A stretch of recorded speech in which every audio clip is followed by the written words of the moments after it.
মানে এরকম করে জাস্ট আবেগে বলছি কথাগুলো, আবার এটা দলিল করে এখানে ইউটিউব তো আছে, কোন দিকে কোন পেজ যে লাগায় দেয় আল্লাহ জানে। কথা তো আগে পরে তো এগুলো কাউন্ট করে না। সম্মানিত ভাইয়েরা, দিল্লি গিয়ে পড়ছে, এমন একটা সময় আসবে পালানোর জন্য একটা ইঁদুরের গর্ত খুঁজে পাবা না। আছে না নাই? পাইছে।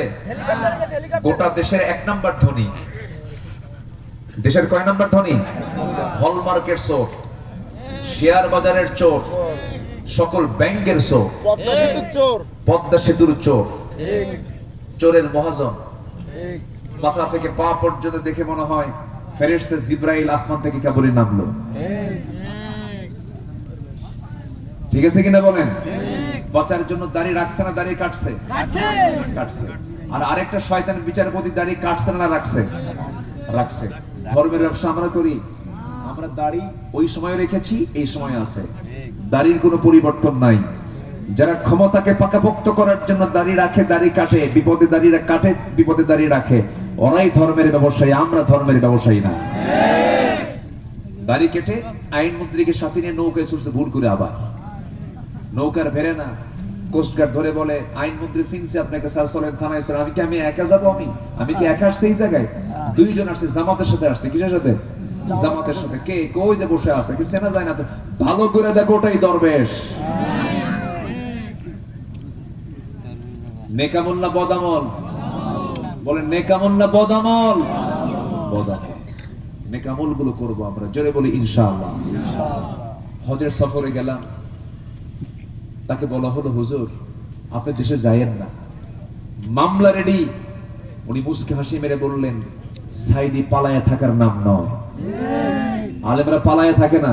কোন আলেম কি দেশ থেকে পালিয়েছে কেউ? উনি দেশে চলে আসছেন, উনি দেশে চলে আসছেন, জেল খেটেছেন।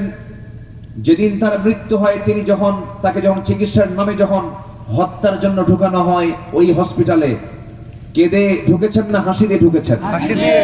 উনি হাসি মেখে দুনিয়া থেকে বিদায় নিয়েছেন। আমাদেরকে কি করে গেছেন?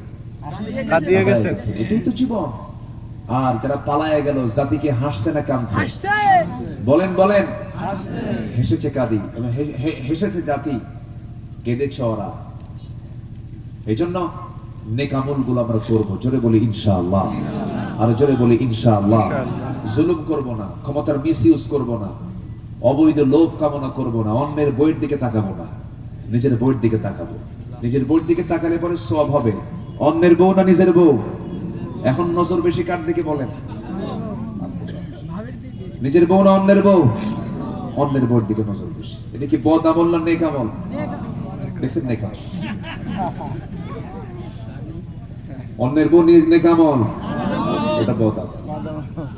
আমার বন্ধুগণ, নেকামলের তালিকায় যদি যেতে চাই, অনেকগুলো নেকামল চলে আসবে। আসুন আমরা নেকামল গুলো শর্ট প্যাকেজ আমরা শুনে নেই। আলোচনার শুধু আপনি শুনতেছেন না, মিডিয়া গুলো সমস্ত আলোচনাগুলো রেকর্ড করছে, একটু নির্যাস গুলো বলে ফেলি। আপনারা টেনশন কাজ করছেন, একবার আমার দিকে তাকান, একবার আকাশের দিকে তাকান, আমিও তাকাই মাঝে মাঝে। আমার বন্ধুগণ, নেকামলের তালিকা যদি আমরা করতে যাই, বহু সময় লেগে যাবে। বহু নেকামল আছে, এর মধ্যে মূল 7টা নেকামল আজকে আমরা শিখে যাব। কার দেওয়া বলেন? আল্লাহর দেওয়া। কাফেরকে চেনার জন্য কাফিরুন দিয়েছেন, মুনাফিককে চেনার জন্য মুনাফিকুন দিয়েছেন, আর মুমিনকে চেনার জন্য আল্লাহ রাব্বুল আলামিন সূরা মুমিনুন দিয়েছেন। কোন সূরা বলেন? কোন সূরা? মুমিনুন। আর আলোচনা শুরু হয়েছে কোন সূরা দিয়ে? কোন সূরা দিয়ে বলেন? নাহাল। নাহাল মানে কি?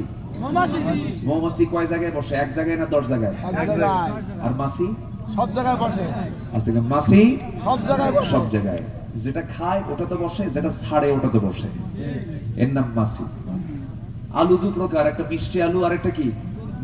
গোল আলু। মিষ্টি আলুকে সাতক্ষীরায় বলে মোম আলু। মোম আলু কি আলু? মোম আলু। মিষ্টি আলু এটা 1 জায়গায় খাওয়া যায়, শুধু সিদ্ধ করে। আর গোল আলু সব জায়গায় খাটে।